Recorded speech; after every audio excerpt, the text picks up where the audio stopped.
잠깐 기도하겠습니다. 하나님 감사합니다. 오늘 새벽 저희들 하나님을 만나고자 주 앞에 나와 우리의 마음을 드리고 우리의 삶의 주인 되시는 예수 그리스도를 나의 마음에 더욱 품고 모시고자 이 자리에 나왔습니다. 하나님 이 시간 우리들의 마음의 문을 열어주시고 또한 영적인 눈과 귀를 열게 하여 주시어서 하나님이 말씀하시는 그 뜻과 그 음성을 들을 수 있는 귀한 자리가 되게 하여 주시옵소서. 하나님 세상을 살아가면서 무엇이 진실인지, 무엇을 가지고 살아가야 할지 많은 고민을 가지고 살아갈 때가 있습니다. 하나님 그럴 때 저희들 하나님 안에 소망을 두게 하시고 하나님의 말씀과 예수의 십자가만이 나의 삶의 기준이 될 수 있도록 주여 축복하여 주시옵소서. 그래서 우리가 세상을 쫓아 살아가는 자들이 아닌 예수를 쫓아가는 삶, 또한 복음을 쫓아가는 사람이 될 수 있도록 하나님 저희들과 함께 하시고 동행하여 주시옵소서. 이 시간 거룩한 하나님의 말씀 가운데로 나아갑니다. 말씀 가운데 나아갈 때 우리들 마음 정결케 하시고 우리들의 마음에 무엇인가가 가득 채우고 있다면 이 시간 모든 것 비워내고 예수의 말씀만을 우리 마음에 새길 수 있는 시간 되게 하여 주시옵소서. 이 모든 말씀 예수 그리스도의 이름으로 간절히 기도합니다. 아멘. 오늘 말씀 보겠습니다. 오늘 말씀은 열왕기하 16장 1절부터 11절까지 말씀입니다.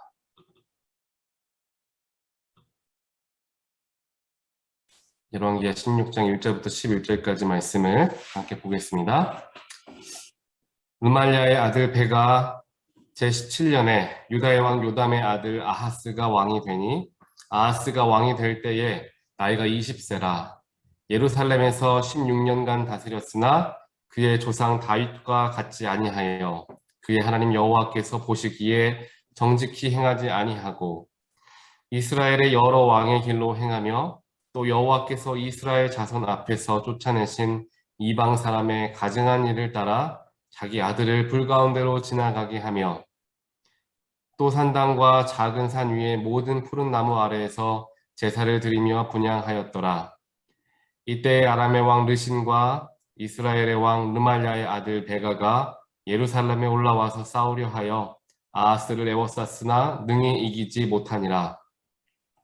당시에 아람의 왕 르신이 엘랏을 회복하여 아람에 돌리고 유다 사람을 엘랏에서 쫓아내었고 아람 사람이 엘랏에 이르러 거기에 거주하여 오늘까지 이르렀더라.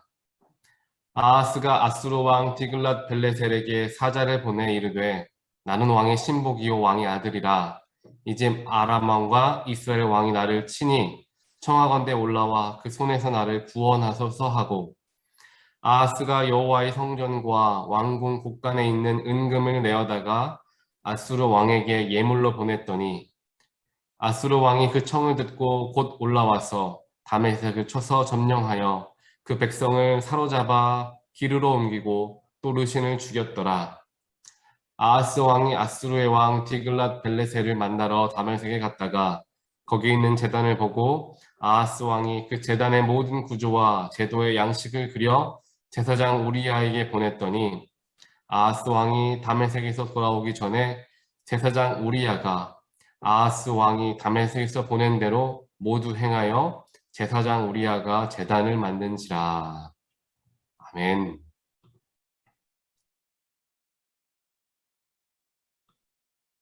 하나님을 믿고 섬기며 살아가는 우리에게도 고난과 어려움이 종종 우리를 찾아오고 그 어려움 때문에 많은 낙심을 경험할 때가 있습니다. 우리는 흔히 하나님을 믿고 또 교회를 열심히 다니고 하나님과 교회를 섬기면 축복이 넘치는 삶을 살 수 있다라는 생각을 합니다. 물론 어찌 보면 너무나도 정확한 믿음입니다. 하지만 우리가 여기에서 말하는 축복이 무엇인가를 잘 생각해 볼 필요가 있습니다. 하나님을 섬기고 또한 교회를 섬기면 축복을 받는다라고 하는데 그 축복이 무엇인가를 생각해 볼 필요가 있다라는 것입니다. 하나님을 전심을 다하여 믿고 예수와 늘 동행하면 고난과 어려움이 우리에게 찾아오지 않고 좋은 일, 행복한 일만 찾아오는 것은 결코 아닐 것입니다. 성경에서 이야기하는 축복이라는 것은 어려움 가운데 있어도 고난 가운데 처하여도 감사와 기쁨이 넘치고 중심이 흔들리지 않은 채 하나님께 소망을 두며 살아가는 우리의 삶의 자세, 바로 그것이 성서적 축복의 의미입니다. 그래서 우리가 시편을 보게 되면 다윗이 수많은 어려움과 고통을 당하면서 또한 자신이 언제 죽임을 당할까 두려워서 또한 자신을 쫓는 적들로 인하여서 탄식하고 하나님 저를 살려주십시오. 어떻게 그런 악한 자들을 저렇게 놔두십니까? 라고 탄식하는 탄식 시들이 많이 적혀져 있습니다. 하지만 언제나 그 탄식 시 다음을 보게 되면 하나님께 찬송을 올려드리는 찬송시와 감사시가 들어가 있다는 것을 우리는 보게 됩니다. 이것이 바로 하나님 안에 사는 사람의 반응이 되는 것입니다. 비록 어려움 속에서 고통 속에서 탄식할 수 있지만 그것이 탄식으로만 끝나는 것이 아니라 그럼에도 불구하고 나와 함께 하시는 하나님께 영광을 올립니다.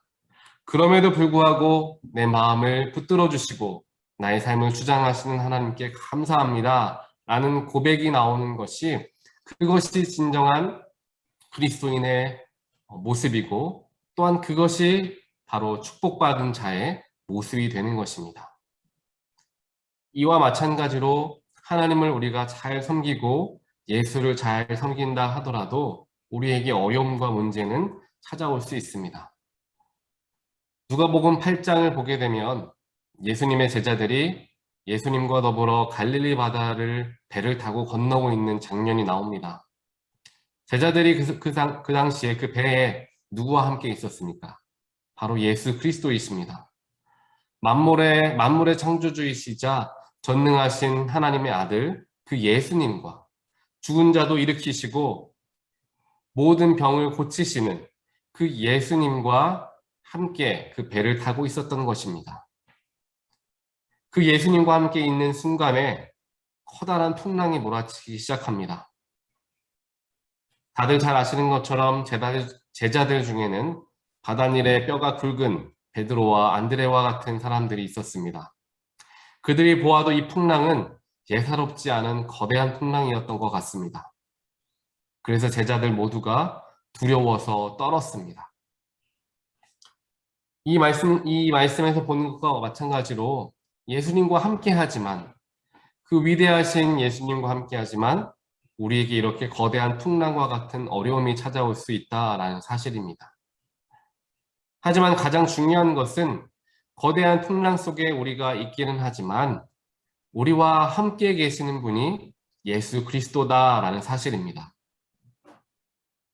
풍랑을 만나서 두려워 떨고 있는 제자들이 예수님을 부르기 시작합니다. 예수님 잠에서 깨어서 우리를 살려주십시오.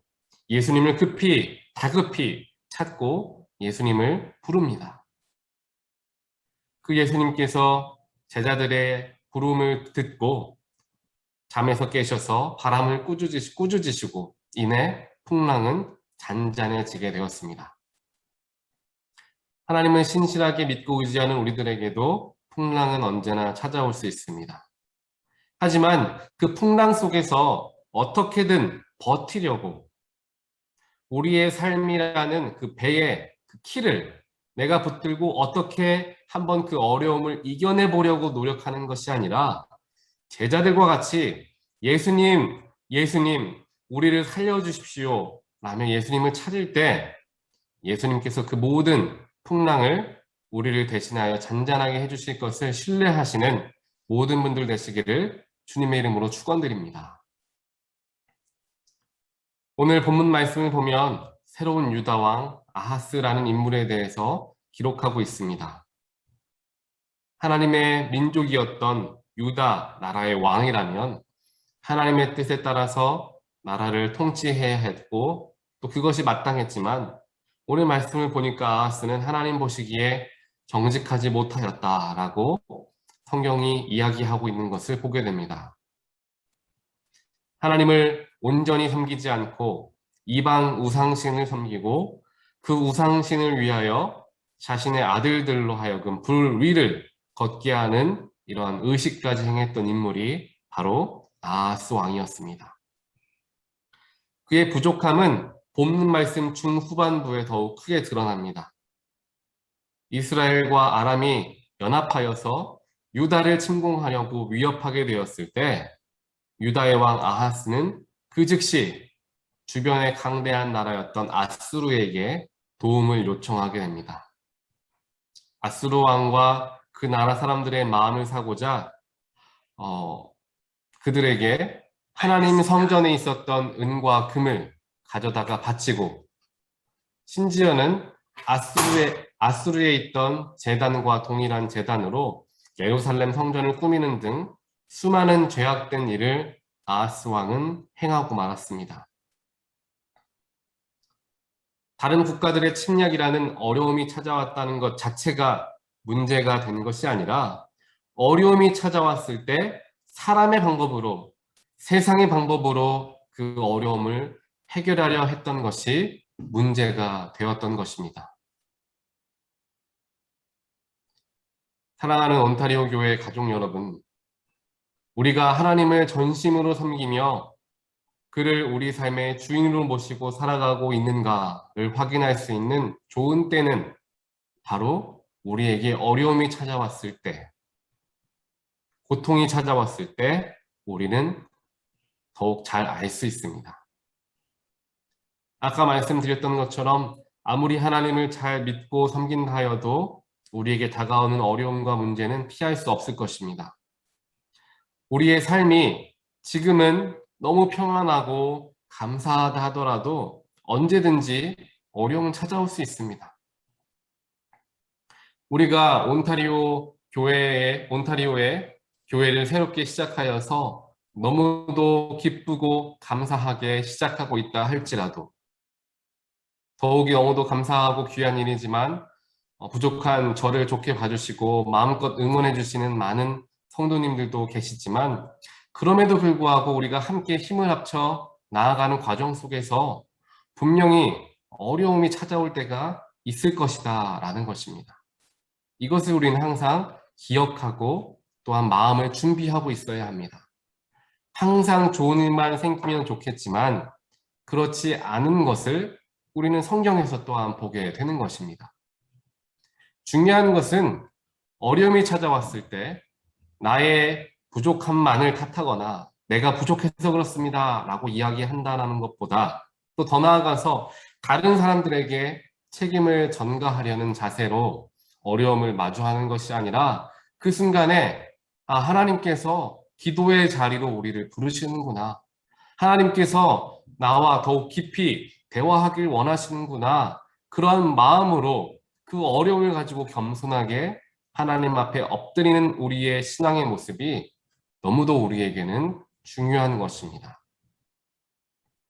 이러한 신앙의 중심을 가지고 계시는 분들은 좋은 일과 기쁜 일이 있을 때에도 또 어려움과 힘든 일이 찾아올 때에도 요동하지 않는 모습을 보일 수가 있습니다. 비록 어려움이 찾아오면 당연히 힘들고 또한 마음이 아프겠죠. 하지만 그럼에도 불구하고 하나님을 향한 소망이 있기 때문에 이 어려움마저도 선하시고 귀한 방법으로 우리를 이끌어 가실 것을 믿기 때문에 우리는 어려움 속에서도 중심이 흔들리지 않고 더욱 담대하게 나아갈 수가 있게 되는 것입니다. 이러한 귀한 믿음이 우리 온타리오 교회에 가득하게 되기를 간절히 소원합니다. 정말 고든 길, 깨끗한 길, 가기 편한 길만 가면 너무도 좋겠지만 우리가 가는 여정은 그렇게 쉽지만은 않을 것입니다.